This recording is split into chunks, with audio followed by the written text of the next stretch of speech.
here? Hi. First of all, thank you so much for having me here. I almost feel like I don't belong because I'm a hardcore industry person. I have been in the industry for the last 20 years. I've got a master's from Texas A&M in Texas 25 years ago. And since then, I've been almost completely in the industry. And what I'm going to present here is a very real world problem that we faced and we overcame. And I thought it's worth sharing with the rest of the world because the problem is very unique. It may not be something that may happen too often elsewhere. The problem itself is very Indian. So I'm going to go over this, and I'll be happy to share any information that you want to have on this. At the same time, let me warn you, I don't have too many formulae or equations going in here. It was a lot of thought, a lot of literature survey, and a lot of our own experiences in industry that led to the solution here, and that's what I'm going to talk about. So my name is Vishwanathan Arangath, and my company is Vasco Environmental. So this definition of the problem itself is a very key part of the whole thing. So let me try and tell you what the problem was exactly. So the way we're going to go about it, we're going to look at what is the problem we're going to resolve, the background information about the problem. That actually is going to take up a good part of the whole presentation. The location, the whole pilgrimage process, and the unique features of the sewage generation. Okay, that's going to be the bulk of the presentation. And then the processes that we evaluated to treat it, and what conclusion we arrived at. And we have actually implemented the solution, so I can actually tell you about how that's been working and what's the current situation over there. So the problem is we have a tropical virgin forest in the southwest corner of India. It's a tiger and elephant reserve. It's 925 square kilometers of virgin tropical forest. Okay, and it's in the middle of this forest. We have this extremely popular temple. It's a very Indian problem. You have this extremely popular temple in the middle of this virgin forest with no human habitation for 45 kilometers. Okay, so there's nobody living there. And then the temple opens for 65 days in a year. Okay, and the 65 days that the temple opens, you have 5 million people visit the temple. Okay, it's a small number by Indian standards, but it's still a big number, right? 5 million people visit the temple over 65 days. So what's the problem we have? We have no sewage generated or available for treatment for most of the remaining 300 days of the year. Okay, so there's nothing, nada, right? And then we come to a situation where the number of devotees visiting the temple daily varies from 20,000 to 200,000 on a daily basis. I can show you pictures of the devotees there. It's mesmerizing. It's just this whole mass of people. By the way, in this 925 square kilometers of virgin forest, you have one of the more successful elephant and tiger reserves, where the population of elephants and tigers is growing every year. Okay, that's not very common, by the way. Tigers are dwindling all over the world. In our tiger reserve, they're actually increasing in number every year, and so are the elephants. And I can tell you some good stories. I've actually been chased down by elephants trying to implement this project. So we have a situation where we have 200,000 people visit on a single day. And sometimes, because there are some particularly auspicious days, you have more than 400,000 people camped out there. And this whole thing happens in a 77-acre area. So you can imagine how compact that is, right? And you've had major logistical tragedies and human tragedies because of bad crowd management. So that's the kind of situation where we have the sewage problem. So you have so many people coming in there, and to put it in very crude words, taking a dump and generating so much sewage which needs to be treated, or it's going to go into this virgin forest. It has been doing that over these years and completely trashing the environment and disturbing the ecosystem, right? Now, the sewage generated per person is limited from 10 to 25 liters, primarily because there's no other use of water. It's just for your, biological functions. You don't really have too many people bathing because you bathe in the river, and then no cleaning, the rooms and stuff like that. It's all very basic, right? So you have very little quantum generated per person, but you get all the BOD you can get from a normal person's daily functioning, right? So it's a very high concentration of BOD, COD here.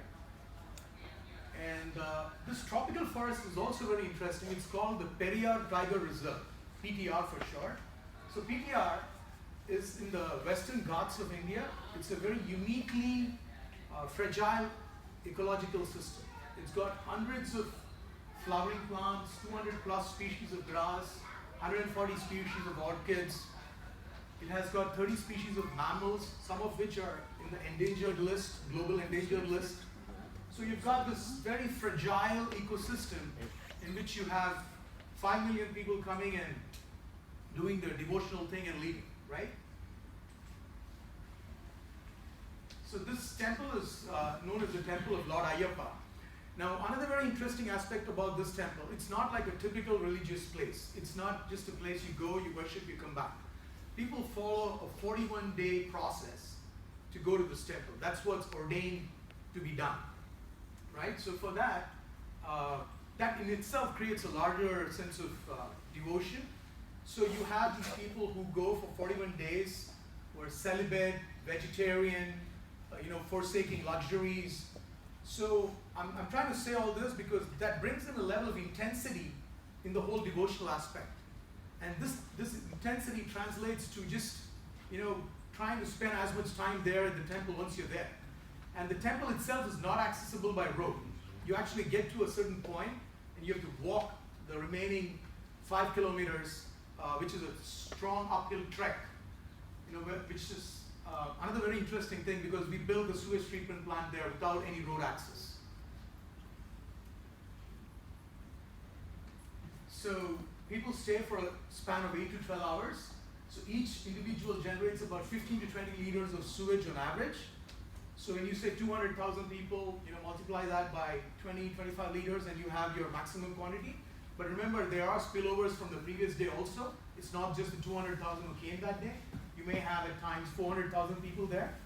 So you kind of winging it with the numbers, but then there's a lot of observation in terms of sewage generation when we arrived at the plant capacity.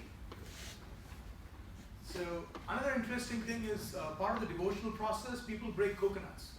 Coconuts have very high BOD, the coconut water. So 2 to 4 coconuts per guy, right? So it's very interesting. So you have this very high BOD concentration coming from these unique sources. And then as I told you earlier, it's only for 65 days in a year. It starts in mid-November and ends in around January 20th, right? And the rest of the year, it's virgin forest, no human habitation, no town, no city, no village, right? It's just forest. And the sewage generated has relatively high values of BOD, COD, as sources are primarily human bodily waste and coconut water. So what's the ideal solution to this problem? I mean, this we all know, but I'm stating it here. We want an environmental friendly process that has minimum impact on the fragile ecosystem, right? And the sewage generated has high values of BOD, COD as sources are primarily,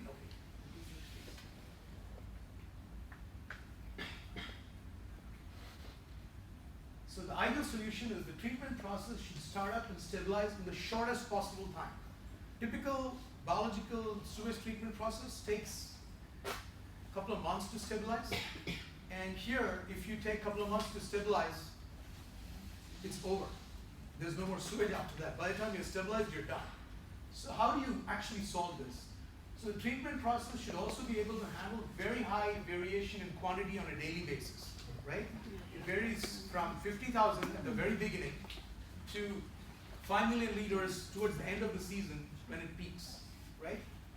So the treatment process should also accommodate for the variation in potency.